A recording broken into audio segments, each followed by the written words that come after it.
Olá, eu sou José Roberto Stagliório. Estamos mais uma vez aqui na TV Mundi gravando o programa Emprego em Carteira. Patrocínio Inforcomp, www.inforcomp.com.br. Quem quiser dar alguma sugestão para o nosso programa, empregoemcarteira@tvmundi.com.br. Estamos agora fazendo uma série de programas sobre saúde e trabalho. Hoje nós vamos fazer um programa especial sobre clima e saúde. Trouxemos aqui uma especialista sobre o assunto, que é a doutora Micheline Coelho. Vamos ver aqui o currículo da doutora. Graduada em meteorologia, mestrado em meteorologia e climatologia, doutorada em ciências, graduada em matemática e pós-doutorada. Doutora Micheline, que currículo espetacular, né? Cansou, né? É um prazer muito grande tê-la aqui conosco. Prazer meu. Doutora Micheline reside hoje na Austrália e está aqui passando um tempo no Brasil, justamente num trabalho com um grupo de pesquisa aqui na Universidade de São Paulo. É isso, doutora? Isso mesmo. Então tá bom, doutora. Vamos falar um pouquinho, né, sobre o clima. Então a gente está hoje com bastante poluição, né, e a poluição é bastante prejudicial à saúde. Então conta um pouquinho para a gente o que é isso, que história é essa da poluição, do clima e a saúde. Conta um pouquinho para a gente, por favor. Na verdade, o clima, ele já é uma... A gente convive tanto com ele que a gente passa despercebido e acha que ele não interfere na nossa vida, né? Quando a gente está falando de São Paulo, a gente está falando de uma região extremamente poluída e que tem uma análise diferente de todos os outros lugares do país. Então, aqui em São Paulo, a gente tem um efeito na saúde do homem, tanto da poluição como dos eventos meteorológicos extremos, como a gente pode ver na época seca, né, extremos de umidade relativa muito baixa, calor muito alto, e aí as pessoas sentem isso fortemente, principalmente no trabalho, né? Você sente que cai a produtividade, crianças adoecem, idosos também adoecem. Então, assim, essa junção do clima, da poluição em São Paulo é um fator muito importante, que está sendo estudado há muito tempo e que agrava grandemente a vida do paulistano. Então, quer dizer que a poluição em São Paulo, né? O clima em todo o Brasil, todo o mundo. Agora, a poluição em São Paulo é mais um fator agravante, é um fator preponderante, uma análise específica da cidade de São Paulo. Exatamente, é como se a gente tivesse que ter um olhar diferenciado para São Paulo, porque a frota de veículos, né, a poluição em São Paulo, ela por causa da frota de veículos, ela tem minado a saúde do paulistano e das pessoas que moram aqui. E isso está revelado em várias pesquisas feitas pela Universidade de São Paulo. Então, eu acho que cada um, né, tem que observar isso e ver que é um problema muito sério, né? Esse tipo de poluição está minando a saúde das pessoas. Quer dizer, quando a gente está falando em São Paulo e está falando em poluição, realmente é o carro. É o carro. É o veículo, É né? o veículo. E hoje, com esses incentivos aí do governo de impostos aí, nós estamos com o carro saindo pelo ladrão aqui. E que é um mal de toda a grande metrópole em todo o mundo. É o que a gente tem observado em todo o mundo. O carro que é o grande vilão nessa história, né? E aí, como você vai falar para alguém não comprar o seu carro? Que é o sonho do brasileiro. Então, alguém está pegando todo dia para trabalhar, passa 3 horas no trânsito de São Paulo, pega aquele ônibus, vai para o extremo da Zona Leste, eu falo para você, não compra o carro, você vai poluir? Né? Então, assim, aí cai em cima da questão de que o governo tem que tomar uma atitude em relação ao transporte público. Porque se não melhorar o transporte público, as pessoas não vão parar de comprar carro. Quer dizer, tinha que ter um transporte público que incentivasse a pessoa a não usar o seu carro. Ter o carro, porque o carro é meu, é aquela posse para o sábado e domingo, mas que para trabalhar ele usasse o transporte. Porque, efetivamente, você não anda em São Paulo, né? Tem um estudo até mostrando que a velocidade que você anda de carro em São Paulo é menor do que quando andava em burro de carga. Então, assim, você não anda em São Paulo, né? Mas, lógico, você vai preferir estar no seu carro, no ar-condicionado, do que estar no ônibus. Quando você está vindo da Austrália, né? Em Sydney tem um negócio muito interessante, né? No centro de Sydney você vê pouquíssimos carros. Aí a gente foi descobrir por quê. Qual é a grande sacada? É bastante simples. O preço de estacionamento no centro de Sydney é Caríssimo. absurdo. É um negócio assim... Caríssimo, Caríssimo. Então, a pessoa usa o transporte coletivo, que no caso de Sydney é de excelente, qualidade, né? de qualidade. Aqui não tem como, né, você dizer para a pessoa não comprar carro se você não investe no transporte público. Né, isso é o mais agravante. Outro agravante também é que a mídia também incentiva muito isso. Né? Então, as pessoas querem comprar um carro mais potente possível, ele nem precisa daquele carro potente, mas ele quer comprar o mais potente possível. Então, você tem um problema muito sério que acho que é uma mudança cultural, né, da gente pensar, bom, o ambiente tem um limite de ser retirado, né, as coisas do ambiente, e que a gente está chegando nesse limite. Então, é bem preocupante esse assunto. Né? E o carro a álcool? Não resolve assim, esse problema? Não, mesmo assim, o carro a álcool também emite poluentes e também você está tirando do ambiente para fazer, está tirando matéria-prima do ambiente para fazer mais carro. Mas não é, no caso você está tirando a matéria-prima, mas no caso do combustível... Né, um pouco, mas ele também gera outros tipos de poluente porque é a queima. Ah, também tem também a queima, quer dizer, não é o salvador do mundo. Não, o salvador seria o elétrico, né? E aí também seria o elétrico desde que você também não destruísse para fazer hidrelétrica, né? Então teria que ter um... Então, esse equilíbrio que é o complicado da história, né? E você tem toda uma indústria em torno disso que também muitas vezes o poder público não pode fazer muita coisa porque você tem um poder econômico muito maior. E nós não podemos também acabar com a indústria automobilística porque a gente vai tirar desemprego, exatamente, né? Então a gente está aqui num nó, é um equilíbrio, né? É um nó, mas é um nó que é muito grave, porque também se morre todo mundo, se você começa a ter problemas de saúde, então você começa a não ter gente para trabalhar, você começa a ter gente morrendo, e aí? Né? O mais importante seria a vida. Então, até que ponto a gente tem também que pensar só, né, no poder econômico, né? Você tem que achar uma solução, um equilíbrio. Acho que é o desafio do nosso século, é esse. Interessante. Pessoal, nós vamos fazer uma pequena paradinha para o intervalo comercial e a seguir nós voltamos com a doutora Micheline, que vai mostrar uma planilha que ela fez, oriunda de uma análise, né, oriunda de uma pesquisa, e ela tentou resumir isso para a gente numa planilhinha bem simples, para que a gente possa mostrar para vocês. No próximo bloco, então, até já. Estamos de volta com o nosso programa Emprego em Carteira, aqui na TV Mundi, patrocínio Inforcomp. Conforme prometido no bloco anterior, a doutora Micheline vai mostrar para a gente uma planilha que é fruto de um trabalho de pesquisa dela. Doutora, por favor. Tá bom. Na verdade, esse trabalho foi querendo entender como é que essa poluição em São Paulo, ela influenciaria nas doenças respiratórias, né? Doenças respiratórias do trato superior e inferior, e também a parte de doenças tipo leptospirose. Inicialmente, doenças respiratórias, nessa planilha a gente pode observar, por exemplo, um dos grandes poluentes, né, que causa muito mal ao organismo humano, é o SO2, que é proveniente do diesel. Temos também o monóxido de carbono. Então, por exemplo, se tiver uma emissão de 30 microgramas por metro cúbico de SO2, você tem um aumento de quase 50% nas internações por doenças respiratórias, tipo asma e bronquite. O monóxido de carbono também, por queima de combustível, também tem esse aumento, né? Se aumentar até 0 ppm, você tem mais ou menos 30% no aumento de internações. E tem um fator também importante que, devido às mudanças climáticas, os eventos extremos meteorológicos começam a também ter um impacto na saúde, na internação das pessoas, que é justamente o frio com baixa umidade ou frio seco, também provoca internações, principalmente por doenças respiratórias e cardiovasculares. Deixa eu ver se eu entendi bem. Essas doenças respiratórias superiores que você fala são rinite?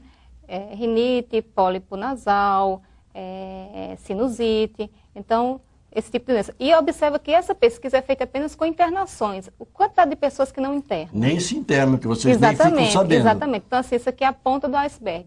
Para vocês terem noção do quão mal faz a poluição. Então, na verdade, nós estamos mostrando 3 poluentes e mostrando que quanto mais grave o índice desses poluentes, aumenta o percentual de acréscimo nessas doenças, de internações por essas doenças. Nós não estamos nem contabilizando as pessoas que passam mal, as pessoas que não produzem no trabalho. E ainda tem outra agravante. E esses índices, dentro do que a legislação prescreve, esses índices estão dentro da normalidade. Esses não são os bons. Ainda são normais, né? Então, assim, diante do quadro da legislação, pode começar a jogar mais poluentes, que até esse limite está bom. E esses limites aqui é o máximo que São Paulo já teve. Por exemplo, o enxofre, o máximo que já teve aqui foi 80 microgramas, né? E pode poluir por exemplo, nesse até... exemplo, 80 microgramas... Já aumenta 183%. 183% de internações. Só que a legislação fala assim, não, pode poluir até 365, que está dentro do normal. Tá, quer dizer que está tudo dentro do normal. Dentro do normal. Não, o Brasil inteiro está tudo dentro do normal, normalidade. exatamente.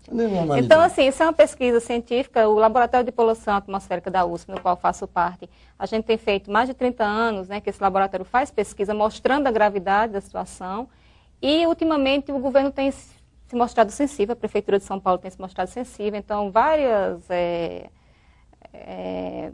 medidas já foram tomadas, o Proconv, por exemplo, a inspeção veicular. Então isso, só que assim, tudo que é feito aqui em São Paulo é complicado, porque você faz uma coisa, você faz a inspeção, mas aí tem gente comprando carro todo dia. Então é complicado, é uma cidade complicada. Exatamente, é bem complicado. Mas eu acho que é importante, até nesse programa, mostrar que isso é grave, mostrar que isso mata, né? Mostrar que a poluição mata. É como se você estivesse fumando 2 cigarros por dia, que você queira ou não, você está inalando aquilo.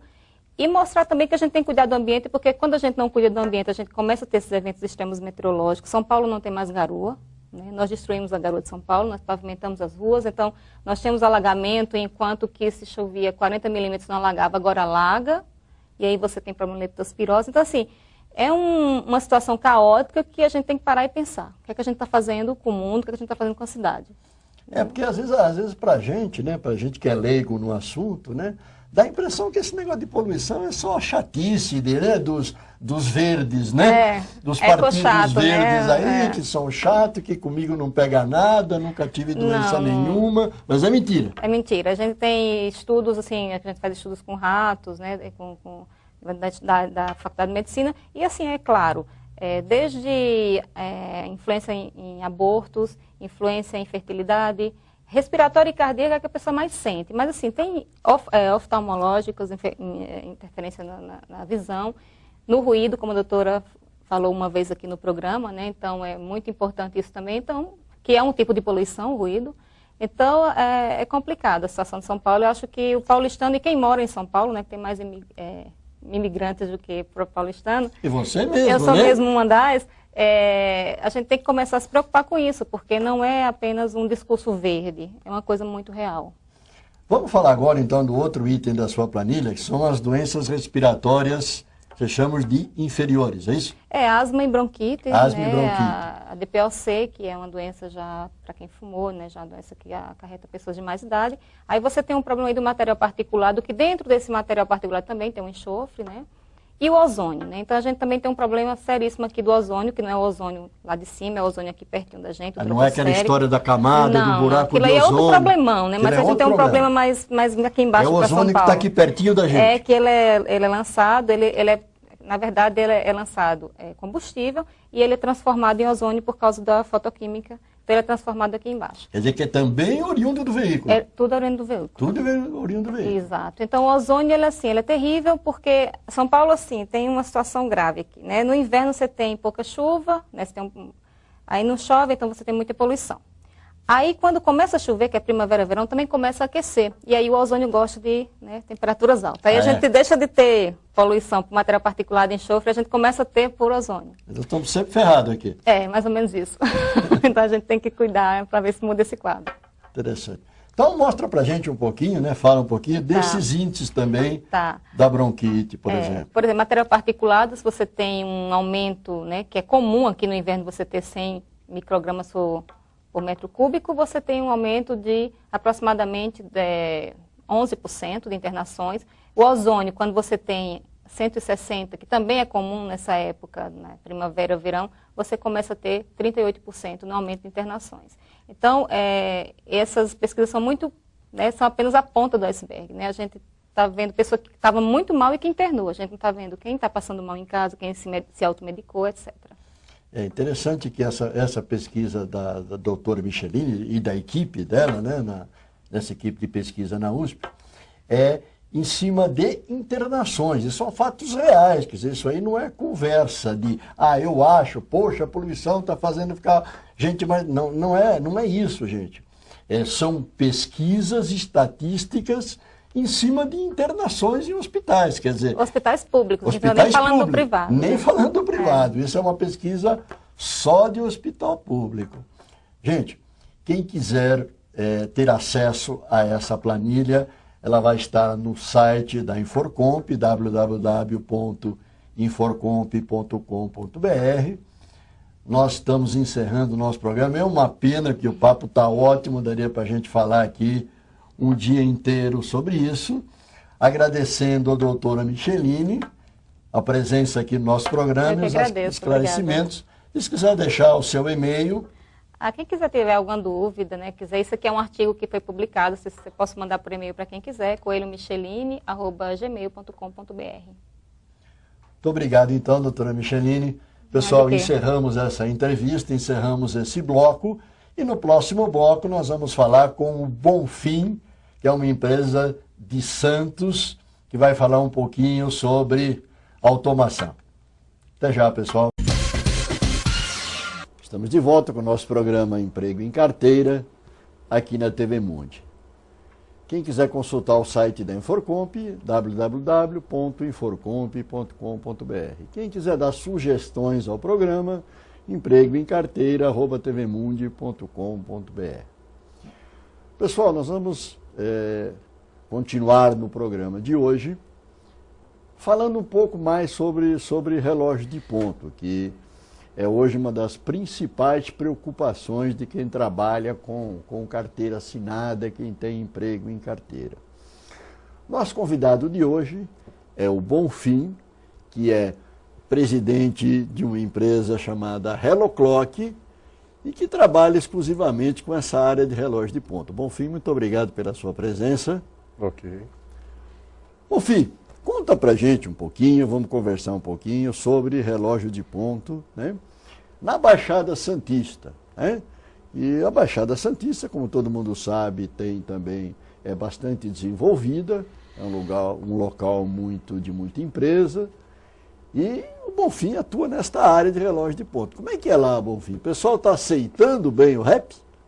Sim, a aceitação do relógio tem sido muito boa, principalmente com esse momento agora do pré-sal lá na Baixada, o porto em expansão, né?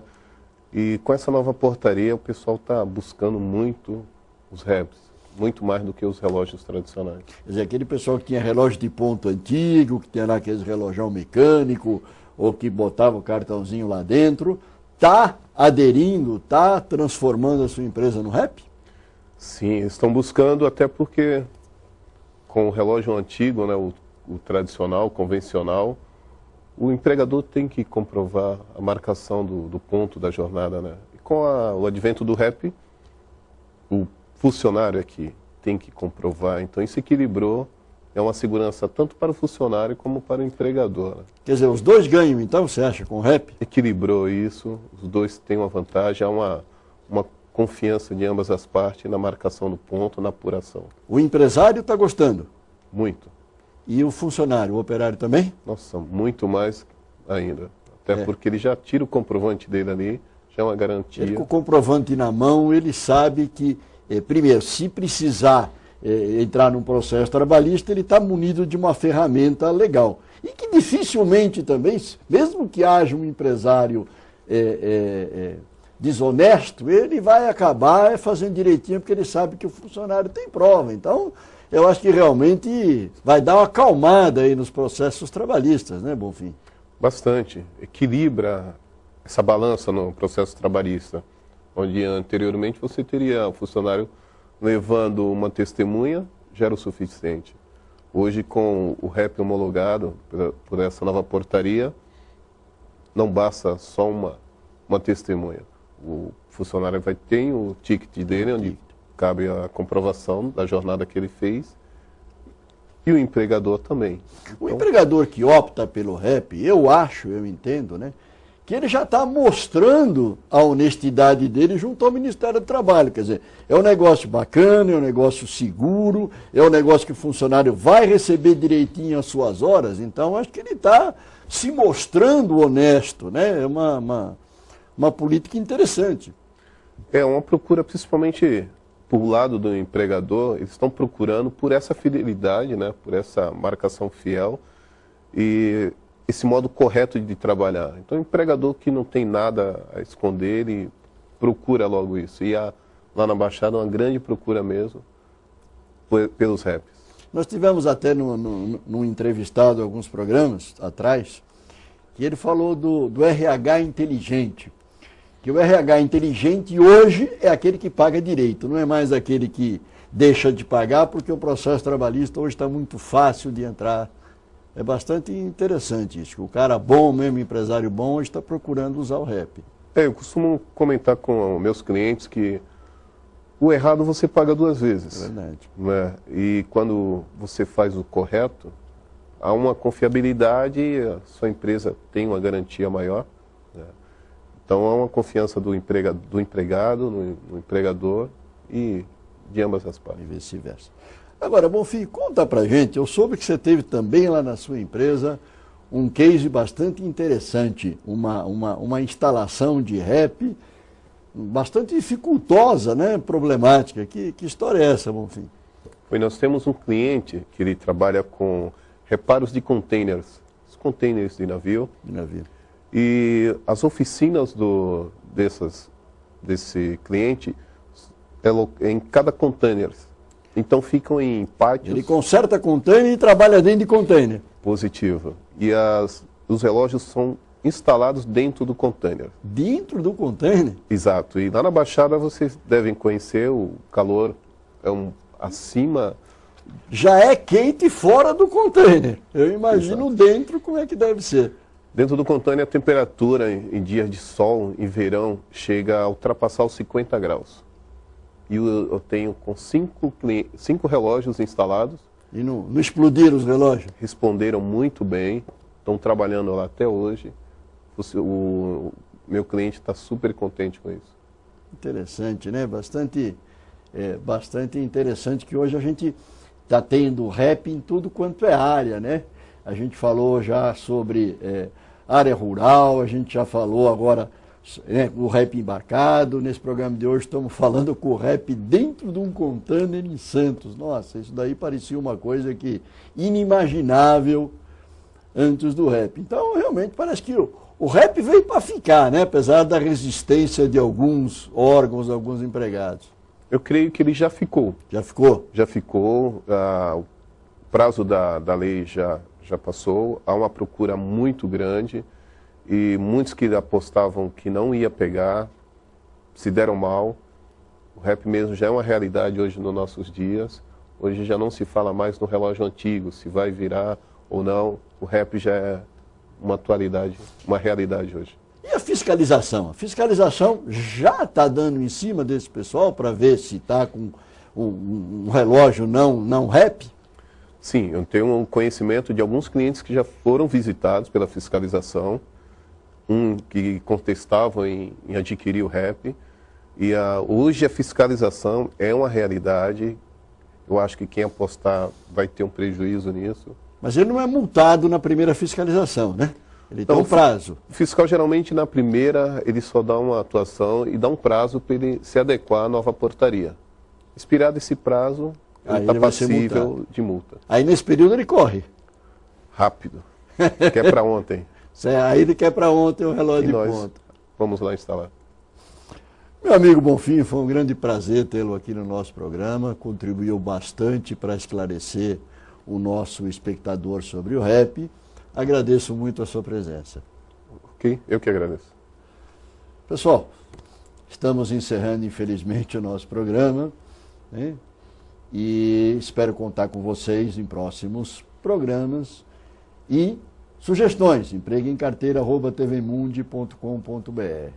Consultar o site da Inforcomp, que é a patrocinadora desse programa, www.inforcomp.com.br. Muito obrigado, até logo e um bom trabalho para todos.